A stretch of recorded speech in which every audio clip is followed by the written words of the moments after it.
I walked into a company's office, and I printed the job description, printed my resume. That's after my startup had failed and I was looking for a job. I was desperate for a job. And I said, hey, I see your job description. Here's my resume. Can I talk to someone about it? Because I can do this. And it was a product and operations job. They said, you have an interview? Do you have a meeting? I said, no, but I can do everything. Can I talk to someone? Then someone overheard me. She was the hiring manager. She said, okay, I'll talk to you for 10 minutes. So I told her exactly what you said. I said, why did you post that job? What problem are you trying to solve? And then she told me the problems that she was trying to solve with, we're trying to schedule everybody and optimize this scheduling, and the calendars are getting overbooked and we're not knowing who to connect with whom. And so I told her, this is a combinatorics problem. This is a what problem? Combinatorics. Oh. And this is exactly what she said. This is a what problem? I said combinatorics. That's what you learn in college when you take advanced math.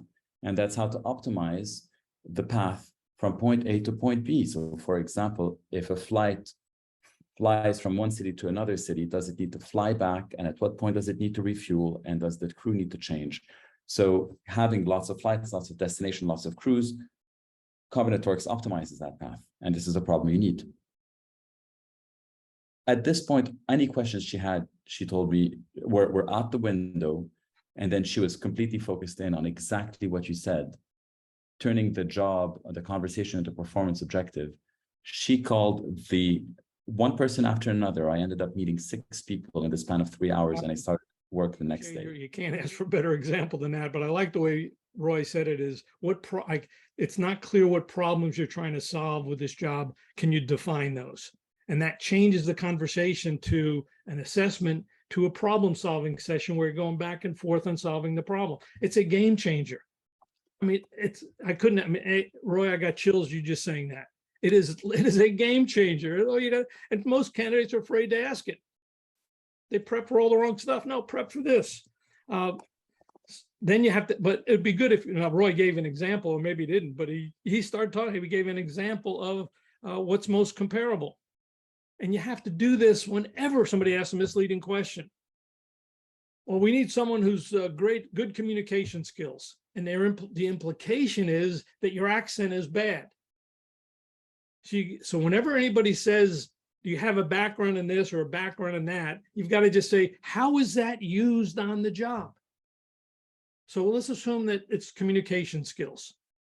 And they're asking it because they're a little bit concerned. It doesn't matter whether they're concerned or not.